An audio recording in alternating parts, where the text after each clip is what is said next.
राधे राधे आप सभी को। आज हम सुनेंगे रमा एकादशी व्रत का माहात्म्य या कथा। एक बार धर्मराज युधिष्ठिर ने एक बार श्री कृष्ण से पूछा, हे भगवान, कार्तिक कृष्ण एकादशी का क्या नाम है, इसकी विधि क्या है, इसके करने से क्या फल मिलता है, सो आप विस्तार पूर्वक बताइए। भगवान श्री कृष्ण बोले, कार्तिक कृष्ण पक्ष की एकादशी का नाम रमा एकादशी है। यह बड़े बड़े पापों का नाश करने वाली है। इसका महात्म्य मैं तुमसे कहता हूँ, सो ध्यान पूर्वक सुनो।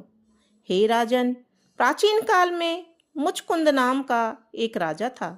उसकी इंद्र के साथ मित्रता थी और साथ ही यम, कुबेर, वरुण और विभीषण भी उसके मित्र थे। यह राजा बड़ा ही धर्मात्मा, विष्णु भक्त और न्याय के साथ राज करता था। उस राजा की एक कन्या थी जिसका नाम चंद्रभागा था। उस कन्या का विवाह चंद्रसेन के पुत्र शोभन के साथ हुआ था। एक समय वह शोभन ससुराल आया। उन्हीं दिनों जल्दी ही पुण्यदायिनी एकादशी रमा एकादशी भी आने वाली थी। जब व्रत का दिन समीप आ गया तो चंद्रभागा के मन में एक अत्यंत सोच उत्पन्न हुआ कि मेरे पति अत्यंत दुर्बल हैं और मेरे पिता की आज्ञा अति कठोर है। दसवीं को राजा ने ढोल बजवाकर सारे राज्य में घोषणा करवा दी कि एकादशी को भोजन नहीं करना चाहिए। ढोल की घोषणा सुनते ही शोभन को अत्यंत चिंता हुई और अपनी पत्नी से कहा, हे प्रिय, अब क्या करना है या क्या करना चाहिए? मैं किसी भी प्रकार से भूख सहन नहीं कर सकूंगा। ऐसा उपाय बतलाओ जिससे मेरे प्राण बच सकें, अन्यथा मेरे प्राण अवश्य चले जाएंगे।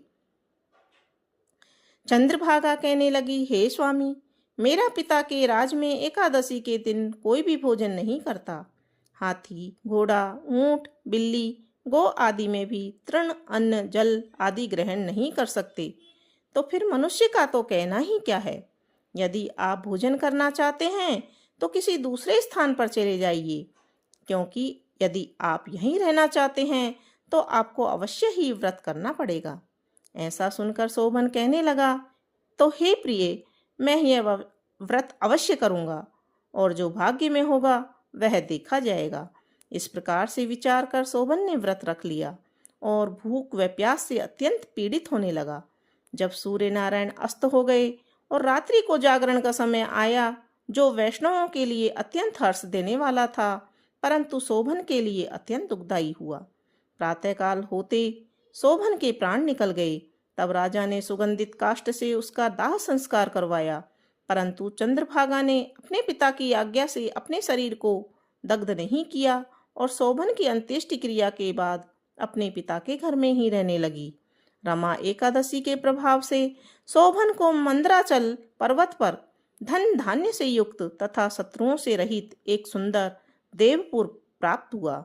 वह अत्यंत सुंदर रत्न और वैदुर्यमणि जटित स्वर्ण के खंभों पर निर्मित अनेक प्रकार की स्फटिक मणियों से सुशोभित भवन में बहुमूल्य वस्त्राभूषणों तथा छत्र व चंवर से विभूषित गंधर्व और अप्सराओं से युक्त सिंहासन पर आरूढ़ ऐसा शोभायमान होता था मानो दूसरा इंद्र विराजमान हो।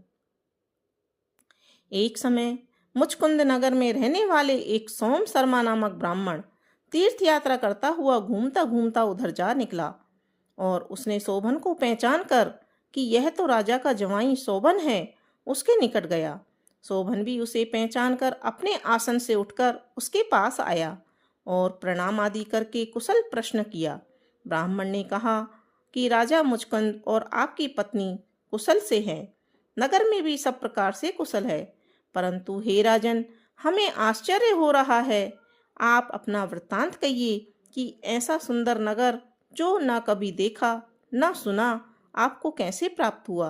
तब शोभन बोला कि कार्तिक कृष्ण की रमा एकादशी का व्रत करने से मुझे यह नगर प्राप्त हुआ, परंतु यह अस्थिर है।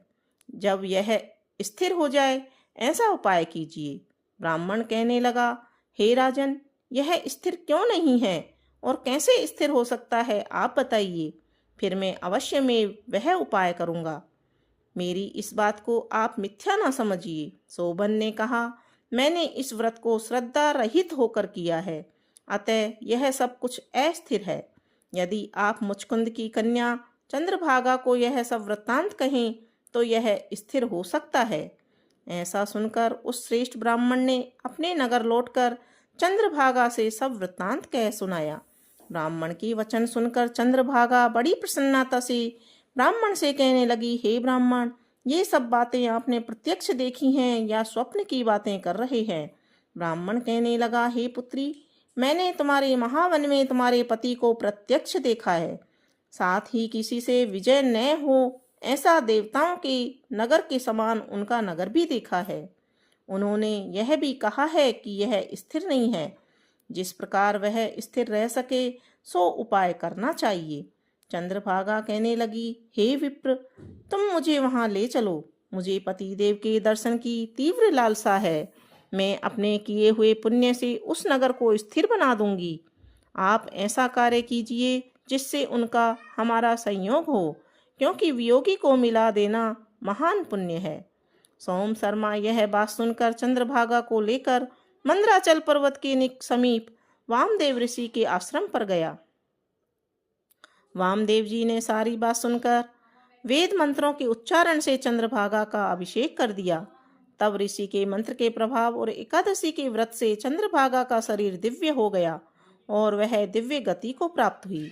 इसके बाद बड़ी प्रसन्नता के साथ अपने पति के निकट गई। अपनी प्रिय पत्नी को आते देखकर शोभन अति प्रसन्न हुआ और उसे बुलाकर अपनी बाईं तरफ बिठा लिया। चंद्रभागा कहने लगी, हे प्राणनाथ, आप मेरे पुण्य को ग्रहण कीजिए। अपने पिता के घर जब मैं 8 वर्ष की थी तब से विधि पूर्वक एकादशी के व्रत को श्रद्धा पूर्वक करती आ रही हूँ। इसके पुण्य के प्रताप से आपका यह नगर स्थिर हो जाएगा तथा समस्त कर्मों से युक्त होकर प्रलय के अंत तक रहेगा। इस प्रकार चंद्रभागा ने दिव्य आभूषणों और वस्त्रों से सुसज्जित होकर अपने पति के साथ आनंद पूर्वक रहने लगी। हे राजन, मैंने यह रमा एकादशी का मातम्य कहा है। जो मनुष्य इस व्रत को करते हैं उनके ब्रह्म हत्यादि समस्त पाप नष्ट हो जाते हैं। कृष्ण पक्ष और शुक्ल पक्ष दोनों की एकादशियां समान हैं। इनमें कोई भेदभाव नहीं है। दोनों समान फल देती हैं। जो मनुष्य इस महात्म्य को पढ़ते हैं अथवा सुनते हैं वे समस्त पापों से छूटकर विष्णु लोक को प्राप्त होते हैं। बोलो विष्णु भगवान की जय।